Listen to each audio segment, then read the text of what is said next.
오늘의 말씀은 예레미야 6장 16절에서 30절입니다.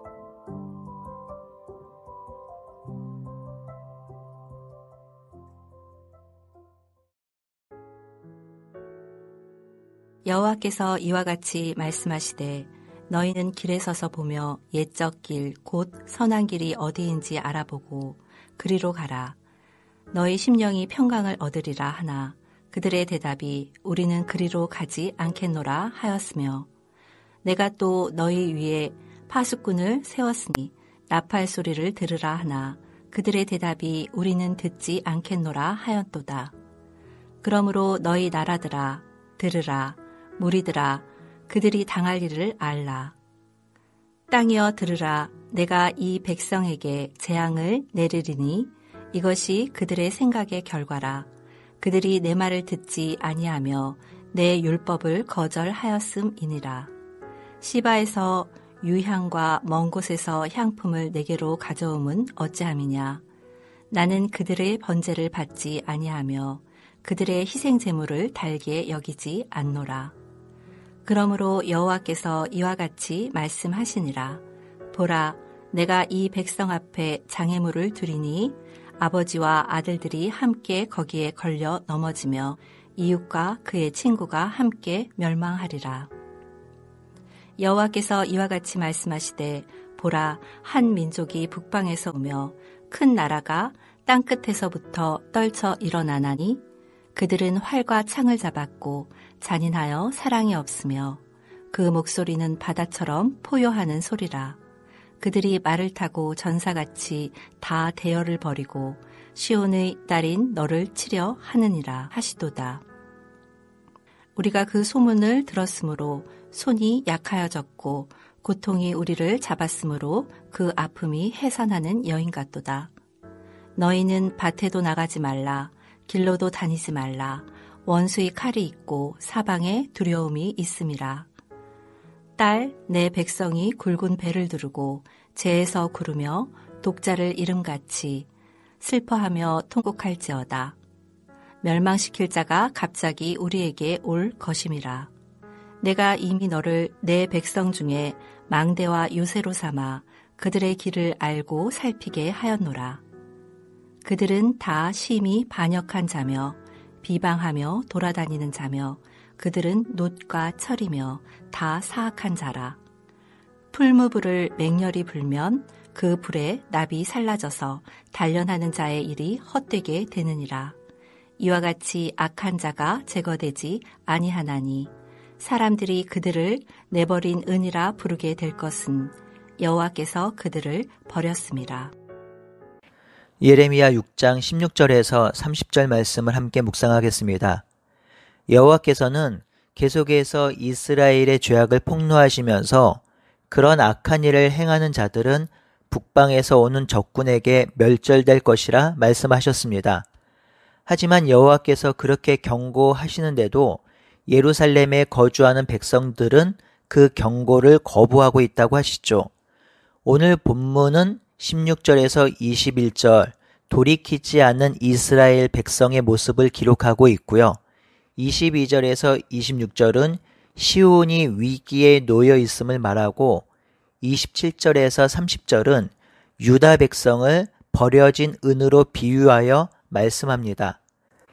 첫 번째 단락 16절에서 21절 돌이키지 않는 이스라엘의 모습을 살펴보겠습니다. 16절에 여호와께서는 옛적 길 선한 길이 어디인지 알아보고 그 길을 따라가라고 합니다. 그리하면 심령의 평강을 얻을 것이라 하지요. 하지만 백성은 그리 가지 않겠다고 합니다. 17절에 여호와께서는 백성들을 위해서 파수꾼을 세웠고 나팔 소리를 들으라고 했는데 또 백성은 듣지 않겠다고 합니다. 여기서 파수꾼은 선지자와 같은 사람이겠지요. 이렇게 듣지 않는 백성을 향해서 18절에 또 강력하게 들으라고 말씀하십니다. 너희 나라들아 들으라, 무리들아 들으라 합니다. 이번에 들어야 할 말씀은 그들이 당할 일인데요. 이 당할 일은 19절에 보면 재앙입니다. 이렇게 재앙이 임하는 것은 이 백성이 악한 생각을 했기 때문이며 율법을 거절했기 때문입니다. 16절에서 19절의 중심 주제는 듣지 않는 백성입니다. 그들은 철저히 듣지 않습니다.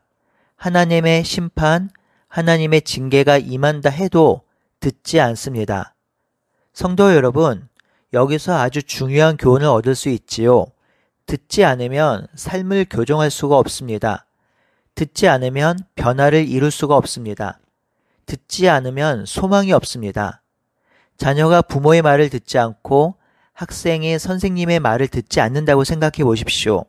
그 자녀, 그 학생의 미래가 어떻게 될까요? 만약 하나님의 백성이 하나님의 말씀을 듣지 않는다면 그 미래가 어떻게 될까요? 그러니 성도 여러분, 세상의 말, 세상의 가르침을 듣지 마시고 하나님의 말씀, 하나님의 가르침 듣기를 소원합니다. 20절에서 하나님은 시바에서 유향과 향품을 가져온 것을 꾸짖습니다. 그리고 그들의 번제를 받지 않겠다, 희생 제물을 받지 않겠다고 하시죠.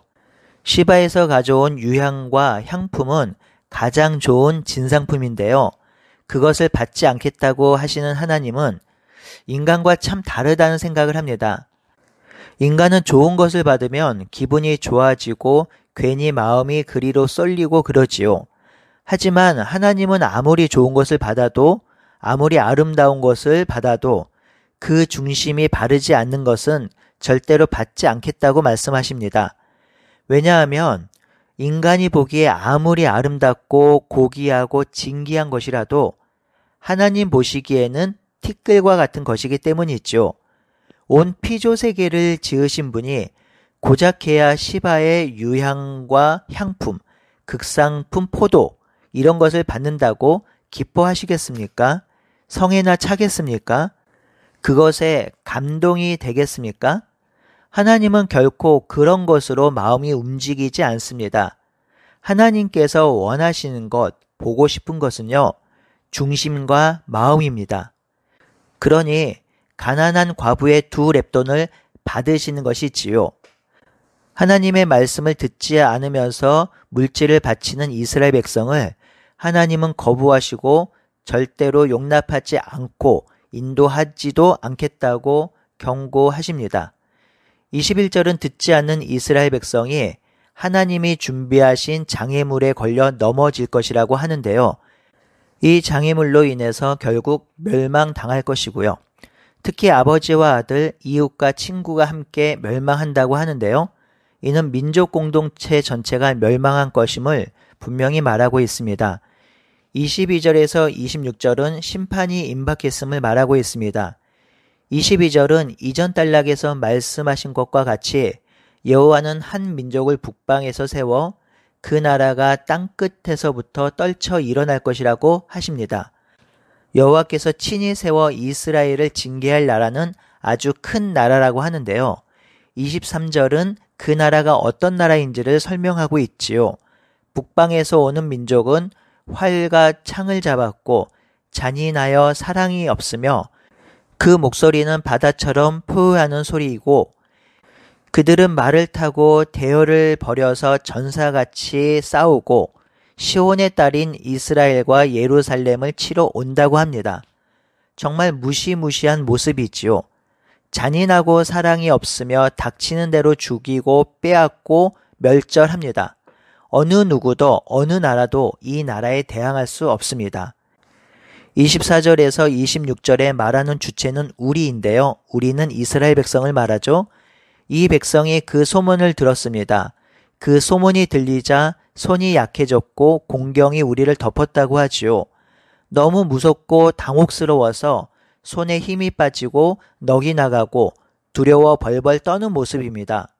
얼마나 그 무서움이 큰지 그 고통이 마치 해산하는 여인의 고통과 같다고 합니다.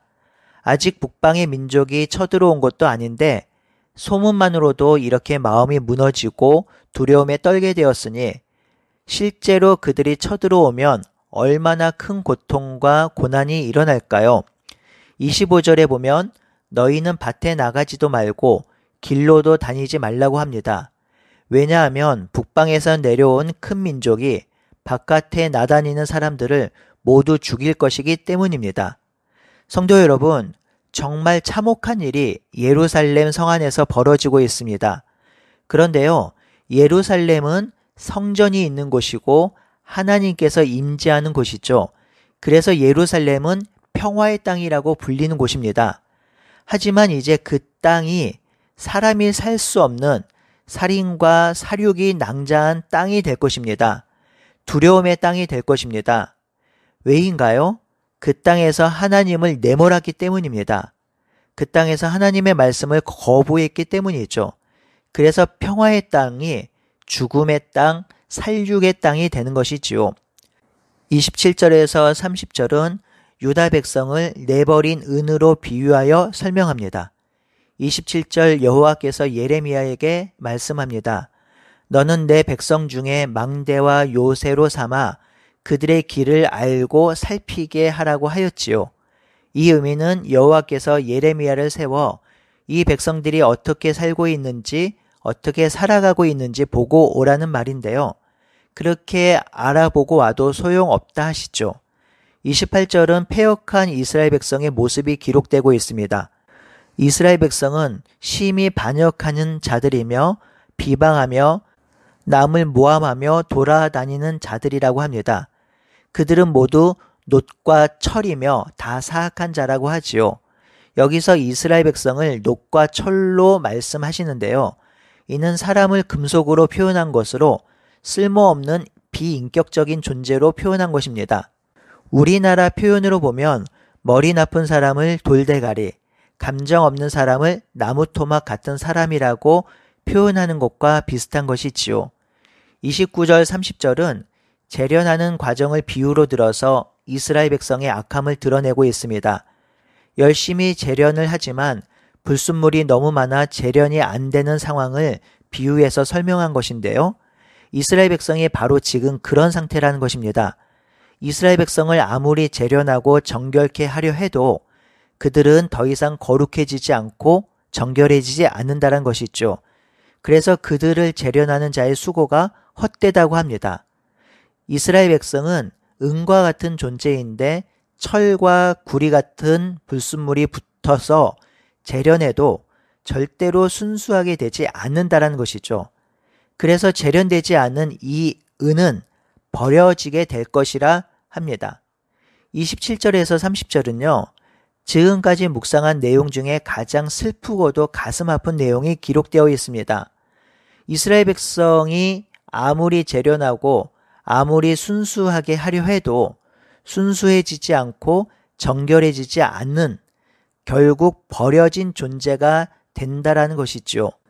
하나님께서 거룩하게 창조하시고 하나님의 말씀을 받아서 이 땅에서 제사장 나라요 거룩한 백성으로 존귀하게 살아갈 자들이 더러워지고 냄새가 나고 추악해서 버려진 존재로 전락하고 있습니다.